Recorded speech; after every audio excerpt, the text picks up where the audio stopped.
This morning, the nation remembers a giant in American politics. Former Senate Majority Leader Harry Reid has died from pancreatic cancer. He served 30 years on Capitol Hill, leading the Democratic caucus for 12 and as Senate Majority Leader for 8. Niall Stanage from the Hill joining us now. Good to be with you.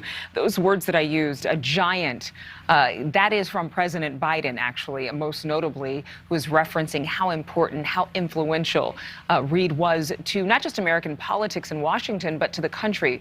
How would you say that he was most influential? I think primarily his legislative achievement, his crowning achievement, was the passage of the Affordable Care Act, also known as Obamacare. But also, I mean, Harry Reid had importance foisted on him partly because of the times he led the Senate through. If you think about that era, it was wars in Iraq and Afghanistan. It was the election of President Obama, the first African-American president. It was the recovery from the Great Recession. So there was an enormous amount going on, and Harry Reid had his fingerprints on almost all of it. Almost all of it. You mentioned President Obama, Affordable Care Act, Obamacare. He wrote a letter to Reid before he died, President Obama did. What kind of relationship did the two have? They had a rather unlikely friendship. They appeared on the surface very contrasting figures. President Obama was a glamorous, charismatic figure, a great orator. Harry Reid would, by his own admission, not have been seen in those lights at all.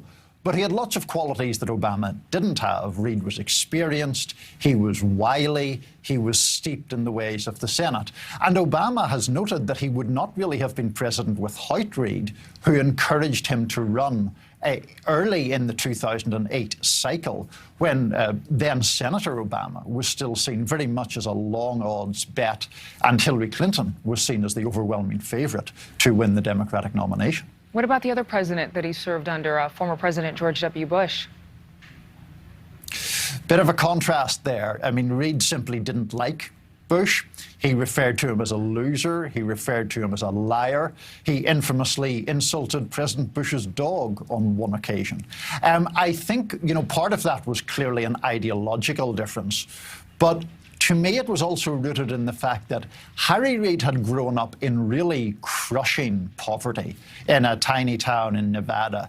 And if you look at the people who really attracted his ire, it was almost always people who he perceived to have either grown up in advantaged circumstances or to have a sense of entitlement. And I think, you know, President Bush fell under that category for him. I actually think Hillary Clinton fell under that category for him to a certain extent, which is why he was so enthusiastic about Obama. Right, and Biden also writing in a tweet memorializing him that I never gave up a fight. That is what Reid would say. Is that true? Did he handle business in that way?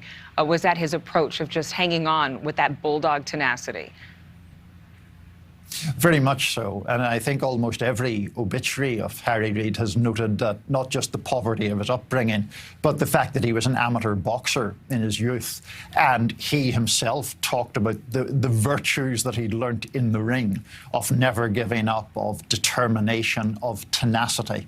I think those were the qualities that he very much brought to his Senate career and to his Senate leadership career in particular. That grit, obviously something that attracted a lot of voters to him. On the other hand, there are people who couldn't stand him, but those are the things that you put to the side on a day like today in honoring his life and his legacy. No doubt he is somebody who rose to the occasion in American history. Niall, thank you for being with us. Thanks, Adrienne. See you. Thank you so much for watching. Make sure to click on the red subscribe button below so you can get more of NewsNation's fact-driven, unbiased coverage.